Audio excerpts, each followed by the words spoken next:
finally, Library Director Pam Fettersfield, and this is going on my 25th year here at the library.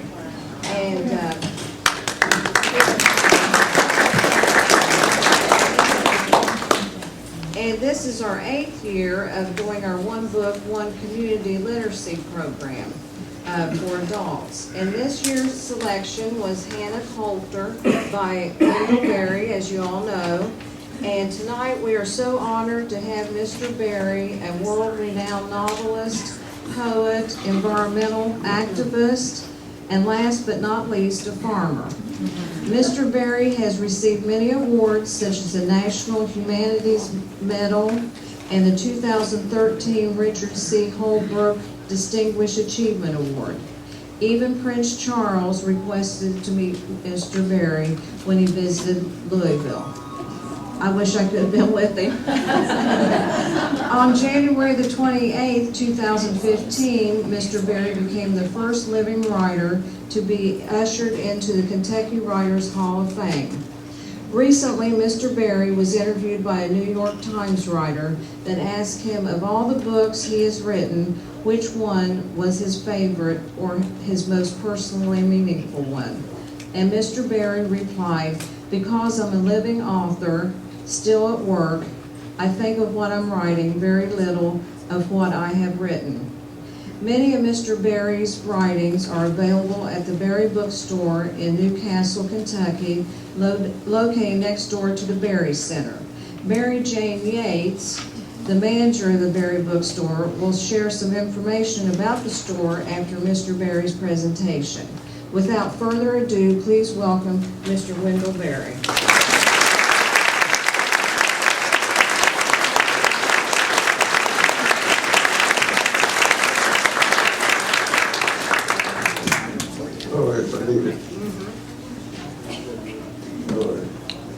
Well, I'm not exactly certain what I'm supposed to do. I know the first thing I'm supposed to do is thank you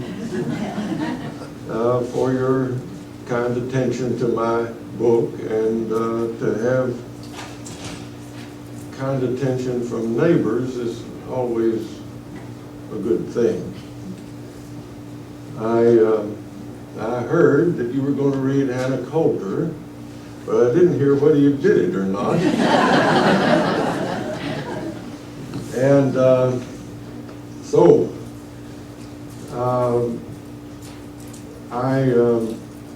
suppose that there are two possibilities. One is I could make a presentation, that is, I could read a chapter from Hannah Coulter, or if there are questions, we could just start out with questions. I don't really care one way or the other. So, yes, ma'am. It'd be nice if you talk a little bit about your research and how you came to write this book. Sure. When I talk about my research and how I came to write this book. Let me see now. A lot of my research has just been in living through the 20th century. Which, as you know, was one of the worst ones we've ever had, the most violent and destructive. And Hannah suffered the 20th century, some of the worst possibilities of it. The wars, those losses, and then the family disintegration and the alienation of the young and all that. She went through it all. And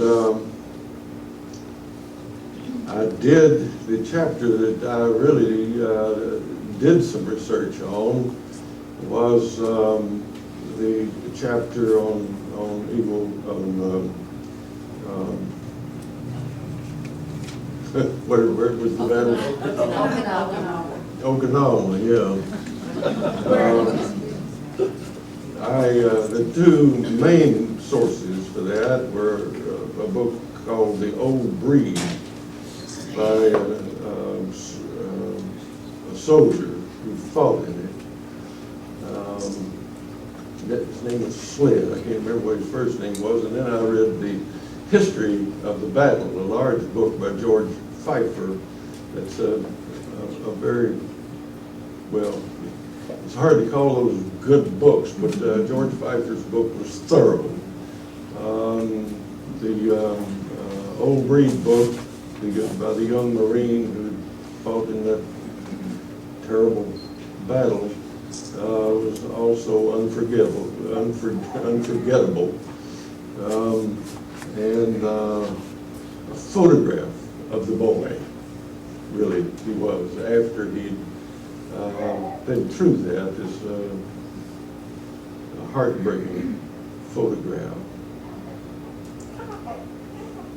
And then I had help from my old schoolmate and friend, Mac Kaufman, who was a military historian, went on to be, from the time we were in school together, went on to be a military historian and taught at the University of Wisconsin.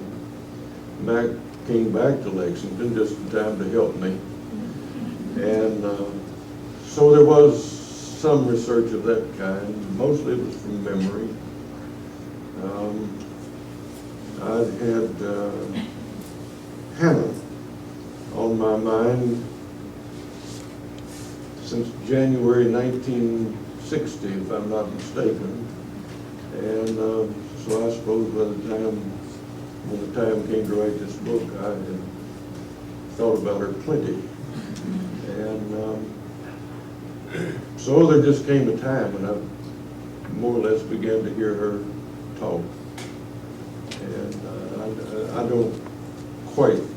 I can't quite tell you how all that came about. George Pfeiffer, who wrote the Okinawa book, I found out about this book. I've been embarrassed. I ought to have sent him a copy, but I didn't. And he found out not too long ago that I had borrowed from his book. I didn't borrow his writing, but I certainly borrowed what he had in it. And he wrote me a letter. He really liked the book. And he said his wife, who's harder to please than he is, liked it too. And she didn't know how a man could write a book that way. And I don't either. The only explanation is that I've thought a lot about women, but all men think a lot about women, and most of them haven't written Hannah Coulter. So I just noticed, I wrote down in the front of this book, I started a notebook for this novel in 2001, May 18th. Started the longhand draft November 27th, 2002, and finished the longhand draft in 2003. I guess the book was published the next year, but there was a lot of revision after the longhand draft. So that's all I know about my book. Would you like to read a chapter? Sure, I'll read a chapter. This is a chapter called Next, when about everything that's happened to Hannah has happened, and she's thinking it over. Her husband, Nathan, is dead. And she's wondering, as maybe all of us are wondering who are affected by the fate of the land, what that fate is going to be. And it's an open question. We don't know. And there's a lot of it being misused, misappropriated. Next. After Nathan died, my Margaret relied a branch, wanting, I suppose, to divert my mind, would offer me a change of scenery. Would you like to go for a drive? No, I would say, I don't think so. I have my regular ways of going where I need to go, and I stick to them. There are a lot of places I don't go back to now. There was a time when Nathan and I would enjoy going for a little drive just in the neighborhood, maybe late in the evening of a hot day, to cool off and see how everybody's crops were doing. Every farm then was farmed by people we knew, but now too many of the old families have died out or gone. Farms have been divided or gathered into bigger farms, or they have been bought by people in the cities who need a place to get away and who visit them for a while and then lose interest and sell them again. Such things I would just as soon not see. Now let me check. Am I hearable? No complaints? Okay. A decent half year about after Nathan died, Kelly Crowley paid me a visit. I heard a car stop, went to the back door to see who it was, and it was Kelly. Here he came across the backyard, a big man nodding and smiling and waving, his big diamond ring flashing on his big hand, his big car shining behind him. Kelly Crowley, I said, how long has it been since I saw you? Come in here and tell me how you are. I already had a good idea why he had come, I'm sorry to say, but I was glad to see him, even so. Kelly was raised in Port William. He is the same age as my Caleb. They were schoolmates. I held him in my lap when he was little. He came here to play many a time. I have fed him many a meal. He was a rather chubby boy, almost dainty in the way he walked and used his hands. He suffered a good deal of mistreatment from the other boys, which he didn't deserve then, but by now has probably managed to deserve. They called him, of course, Killer Crawley. After high school, he moved to Hargrave, learned the real estate business, and has done, as they say, well. He has an expensive house, an expensive car, a wife and 3 children, each of whom has an expensive car, and none of whom who would recognize as Kelly, the boy I used to know, who had nothing except a bad start as the stepson of a poor tenant farmer, and maybe the sweetest smile in the world, which maybe more or less, in spite of himself, he still means. The interstate highway that transformed everything within its reach also transformed Kelly Crowley. Along the widened road from the interstate to Hargrave, there is the same ugly splatter of motels, filling stations, fast food places, liquor stores, and shopping centers that you will find everywhere else. And that is Kelly's theater of operations. That and commuter housing developments with views transformed Kelly from a livestock trader, auctioneer, and real estate dealer into a developer and a wealthy man with his thumb in the political pie. It is also the source of the extreme anxiety that those who know him well can see behind his smile.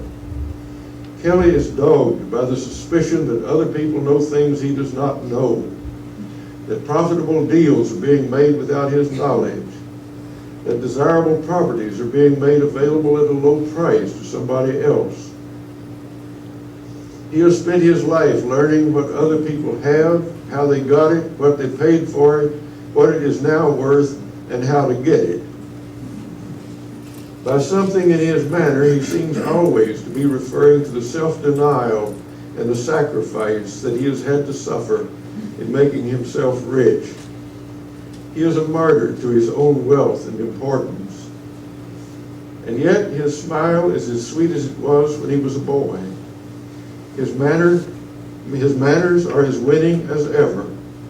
In his absence, you tell yourself you would just as soon not see him again, and then he shows up and you're glad to see him. Come in, I said. I held the door open for him. Sit down there at the table. Let me fix you a cup of coffee. He came in. He gave me a little bow, smiling. He said, "Yes, ma'am, Mrs. Coulter, I will allow you to do that, if you please." He sat down. "Miss Coulter, I was surely sorry to hear about Mr. Coulter's passing. I wasn't at home at the time, or you surely would have seen me. I was away on a little trip, the wife and I." What do you say?" I said, "Thank you, Kelly." "And how are the children? Caleb, I imagine, doing fine?" "They're all doing fine," I said. "Well," Kelly said.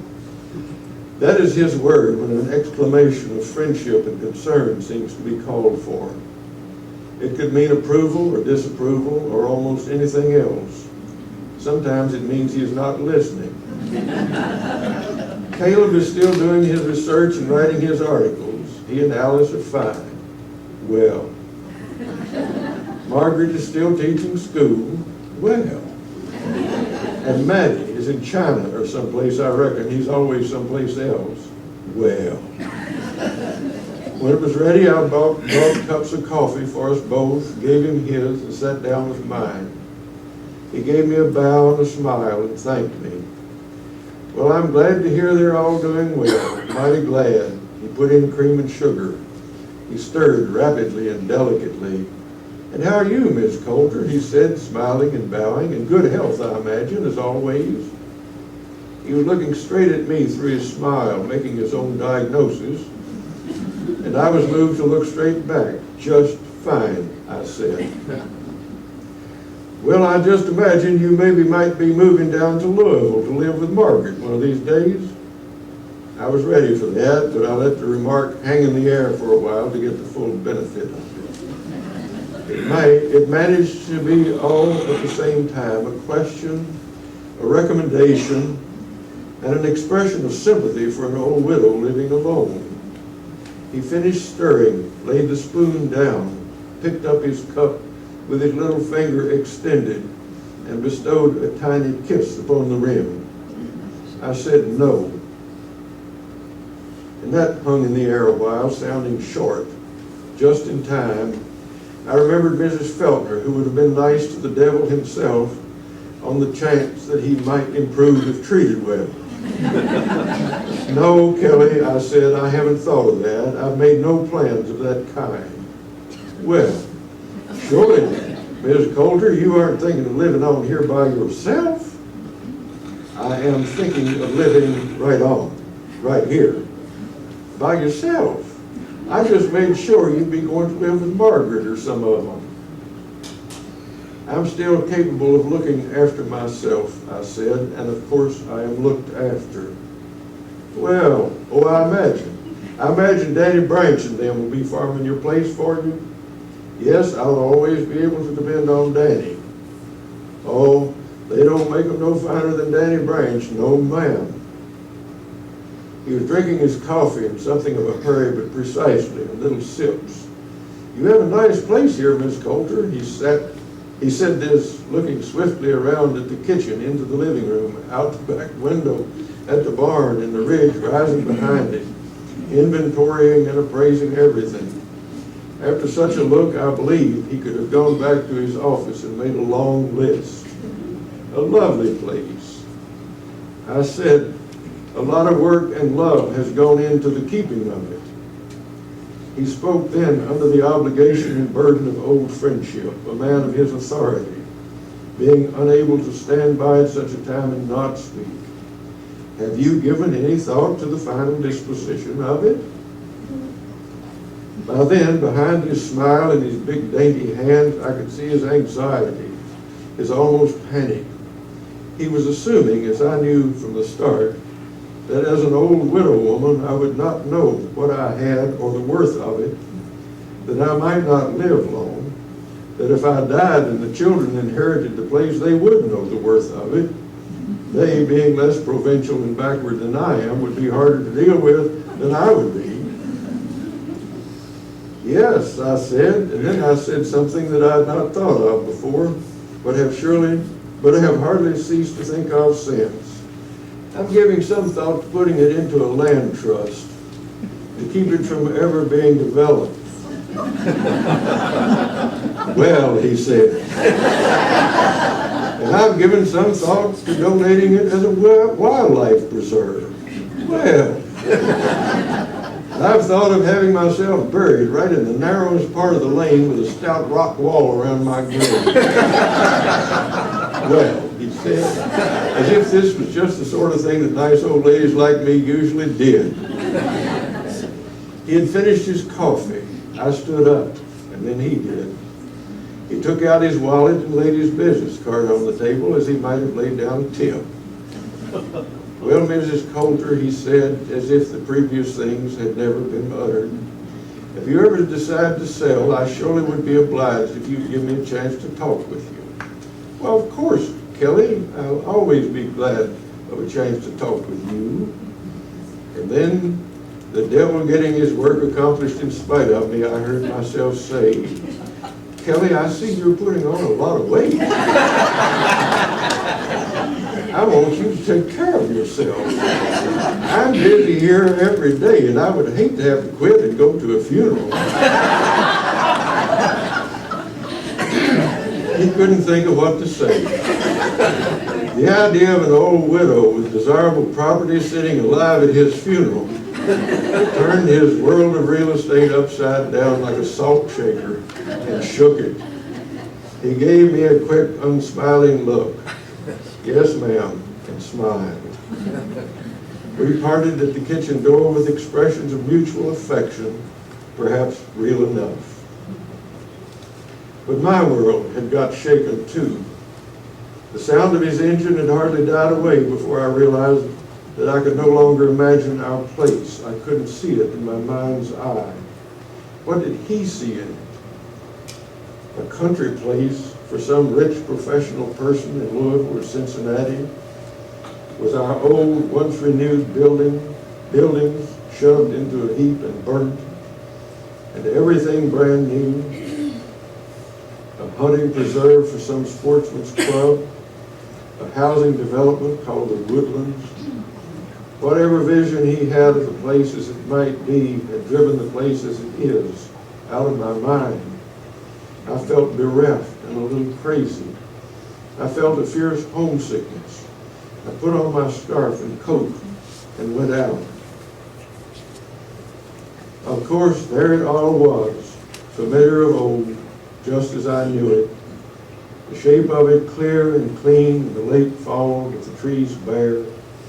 The wind brisk and cool, the cattle lying down in the sun up on the ridge. I walked up among them to where I could see across the Feltner Place to the roofs and gables of the church steeple in Fort William, with the fields and fence rows and woodlands lying about it. It had been my homeland in this world nearly 60 years. The homeland that Virgil had died from in his absence and never seen again, that Nathan had remembered and cherished in his mind and come back to. It was as familiar as my old headscarf and coat and shoes, as my body. I have lived from it all these years. When I am buried in it at last, my flesh will be the same as it, and hardly a difference made. But I've seen it change. It has changed. It is changing, and it is threatened. The old neighborliness has about gone from it now. The old harvest crews and their talk and laughter at kitchen tables loaded with food have been replaced by machines and by migrant laborers who eat at the store. The old thrift that once kept us alive has been replaced by extravagance and waste. People are living as if they think they're in a movie. They're all looking in one direction, toward a better place, and what they see is no thicker than a screen. The houses in Fort William, and even on some of the farms, are more and more being used as temporary lodgings by people who temporarily, as they think, can do no better. Fort William is becoming a sort of whatnot shelf where, until they can find a better place, people live and move and have their being. The old Fort William that I came to in 1941, I think of now as a sort of picture puzzle. It was not an altogether satisfactory picture. It always required some forgiveness for things that, of course, could be forgiven. But the picture was more or less complete and more or less put together, and the pieces were more or less replaceable. After the war ended in 1945, slowly at first, but ever faster, the lost pieces were not replaced. Sometimes, as when we buried the old Feltners or Mr. Milo settled, the new grave contained the necessary and forever finished part of the old life. The new life seems to be composed of pieces of several different puzzles, never to be completed. And who is to blame for this? I don't know. Whoever caused it, it is everybody's disease, and nobody could have caused it who didn't have it. Like a lot of old people I've known, I'm now living in two places, the place as it was and the place as it is. As it was, it is almost always present to me, with the dead moving about in it as they were. Virgil, old Jack Beecham, Matt and Margaret Feltner, Joe and Nettie Banyan, Burley and Jared Colton, Art and Mark Brown Berry, Elton and Mary Penn, Bess and Wheeler Catlin, Nathan. By the ones who have moved away, as many have done, as my children have done, the dead may be easily forgotten. But to those who remain, the place is always forever a reminder. And so the absent come into presence. I knew as I walked about that day after Kelly's visit that I would do whatever I can to see that this place is not desecrated after I'm dead. But I'm not going to have myself buried in the lane. I will be buried up on the hill at Port William beside Nathan to wait for the resurrection with him and the others. I walked down off the ridge into the woods farthest from the road. I found a path where the slope is not too steep. The sun was bright, and under the brow of the hill I was out of the wind. I was idling along with my stick, recognizing the trees and wishing them well. And then I saw this hunter slipping along through the undergrowth, slowly and quietly, coming more or less toward me. He was wearing camouflage clothes, but I saw him a good while before he saw me. I let him get close. Then I said, "Good afternoon, young man." He took a step backward and said, "Oh."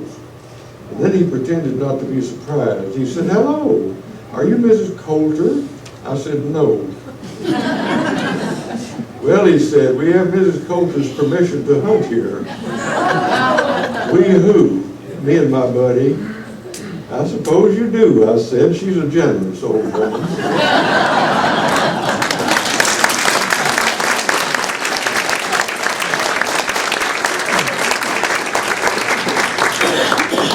Well, she had a sense of humor. She had to. No. She had to. Yeah, right.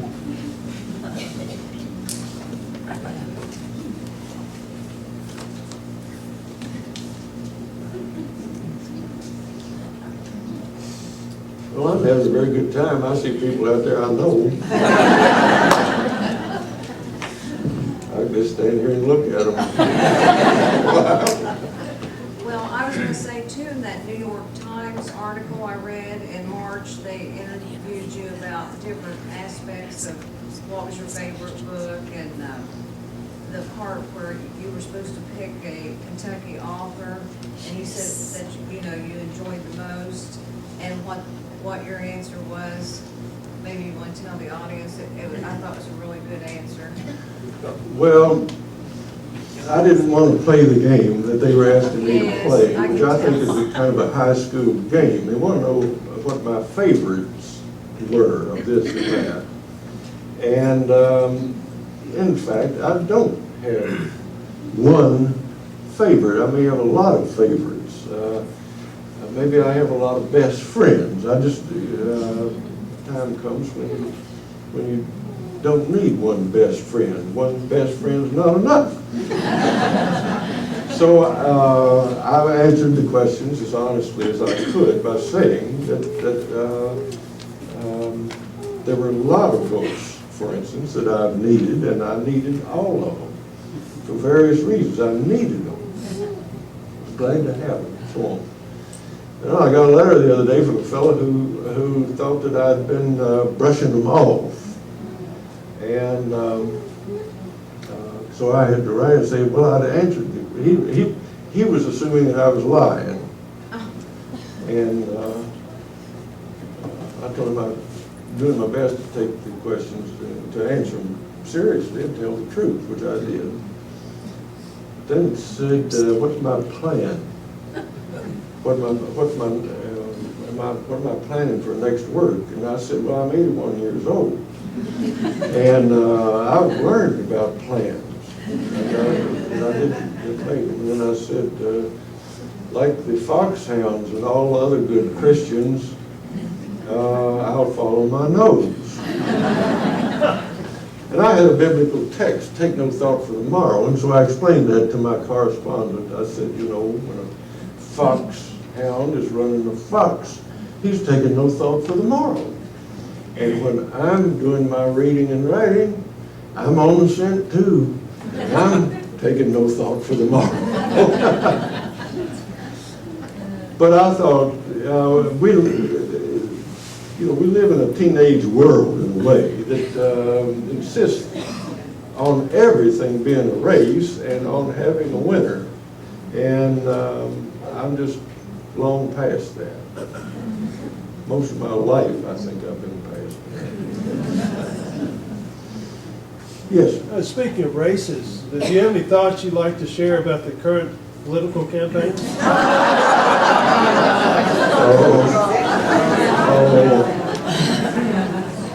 Well, a friend of mine wrote me a letter and asked if I would join the Republicans as much as he was, and I wrote back, well, we were probably enjoying them just about as much as he was. That we didn't listen to the debates because for fear of more enjoyment. But that we read the newspapers, we read the Times and the Courier with a terrible kind of fascination. It's probably degrading. And then when I said, and I don't mean to imply that we're satisfied customers of the Democrats.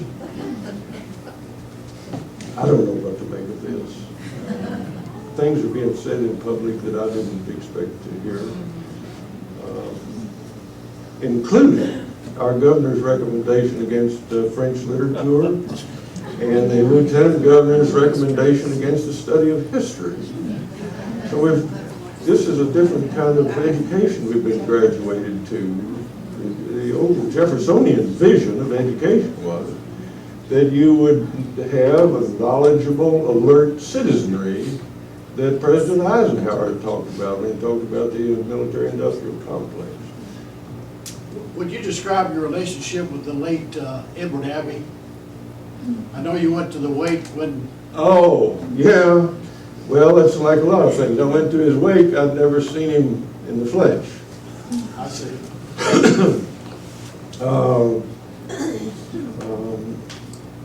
I don't know. We started writing encouraging little notes and postcards to each other.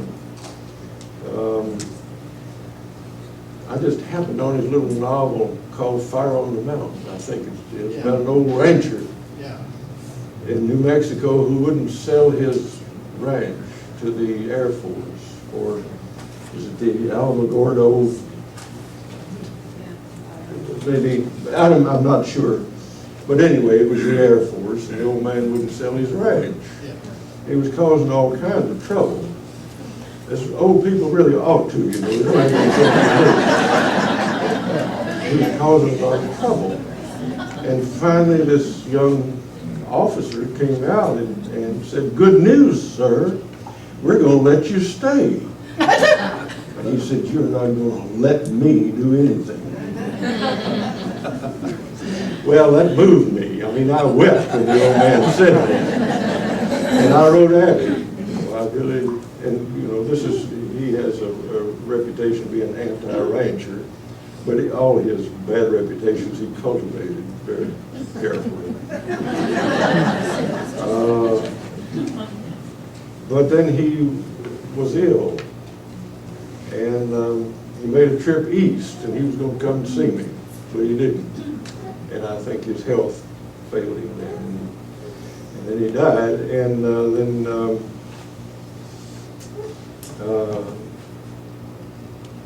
Ken Sanders, who has a bookstore in Salt Lake City, wrote and asked me if I would come and say something at Abby's wake, and I was very glad to. And I'm really moved to remember that I carried to that wake a letter from Wallace Stegner, who'd been our teacher. He couldn't go, but he asked me to read the letter, and I did.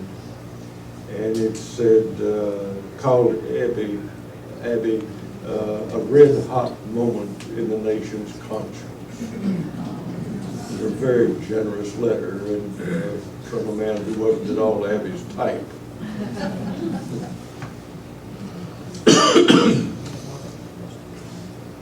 I grew up in Henry County. Is Fort William really Port Royal? No.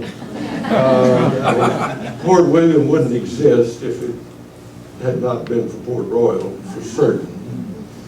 Just as the character known as Andy Catlett wouldn't exist if I hadn't had the experience I've had.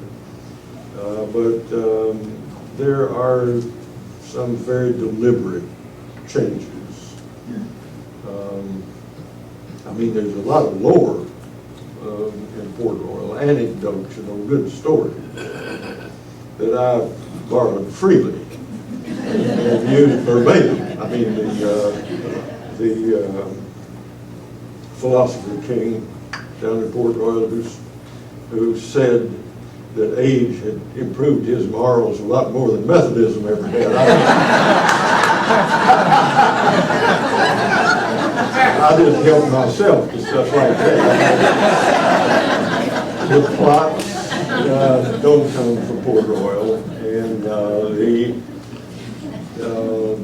there are some very much made-up characters. There's just no human precedent for. I mean, I knew and cared very much about some women of about Hannah's age, but I didn't. There's no prototype for Hannah. And you've got to take it away from reality, because you can't. The issue is whether or not you can. If you're a novelist or a short story writer, you want to tell a complete story. You don't want to leave your readers with a bunch of questions. Why didn't you say this? And so you want to tell a complete story, but there's no real story that's complete. There may be plenty of facts, but they're never complete. That's why the historians keep rewriting history. Very few novels, if they're any good, need to be written in by somebody else.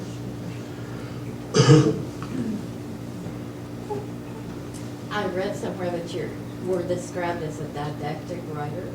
Say that again. That you were described as a didactic writer. Do you see yourself as telling people important things about life? Do you see yourself as a philosopher?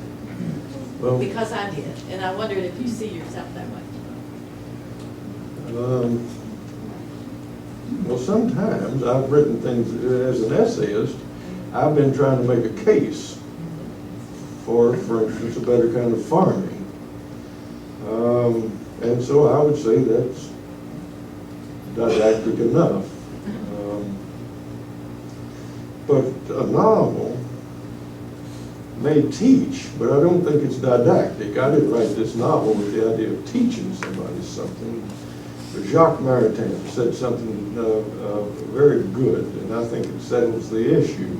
He says the cathedrals, the great Gothic cathedrals, taught everything, but without intending to, and because they didn't intend to. Because people who build cathedrals have their minds on building, else the cathedral wouldn't get built, you see.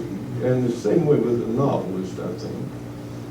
It's a task. It has to be gone to like a job of work, and you're making a story, and you're trying to make it as authentic and credible in its way, credible in its way, as a scientific paper would, or a plea to a jury would be credible in its way.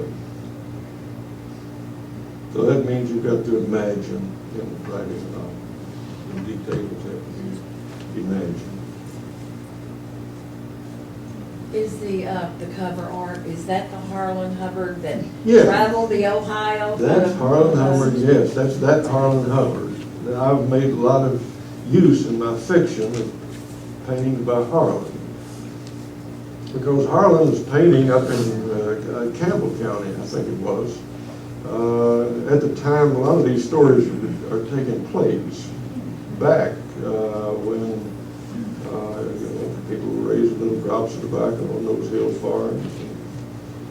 And, Was that your idea to use his art? yes, yes, because I admire Harlan. I don't think this is a particularly good reproduction. It's on this cover of that painting.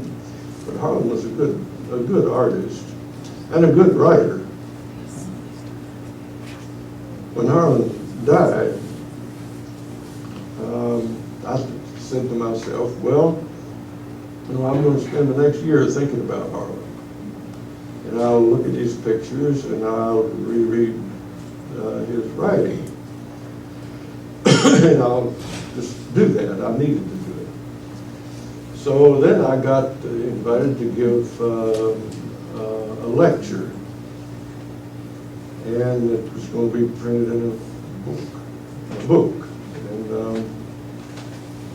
so I said, well, since I'm going to be thinking about Harlan, I'll do that. I'll write the lecture about Harlan.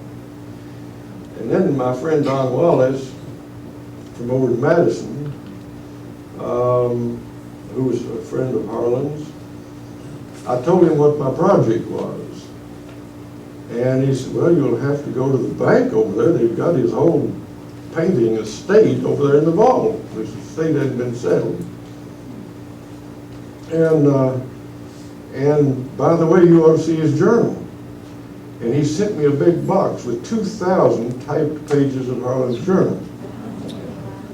And I had to read all that, and then Tanya and I went over to the bank vault, and there were stacks of watercolors over there about this tall, little sketchbook-sized watercolors. And you couldn't look at them all at a sitting. It was just too much. We'd sit and look with all the eyes we had, and finally just get out and come back again another time. So Harlan had been important to me, or I would never have thought of doing that. And then after that very considerable job of learning that much more about him than I'd known, he became much more important, or at least I understood what his importance better. And so then I thought, well, if I've got a book cover to put his paintings on, I'll do that. Was it more than one? Did you do more than one? More than one, Okay. yes.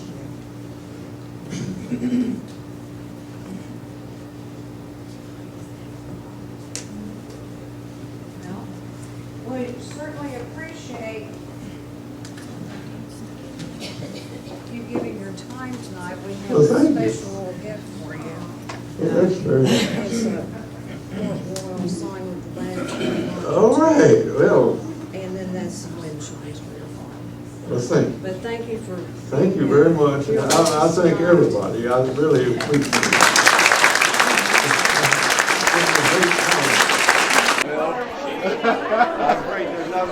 No, not a possibility, man. We sure good music. Thank you. It's always a pleasure. I'll tell him. This way. Well, she quit. I love this book more than I could even say. I'm so honored to meet you. I tried all the way from the beginning to the end, but that's another story. Well, I cried so much. I have tried to live.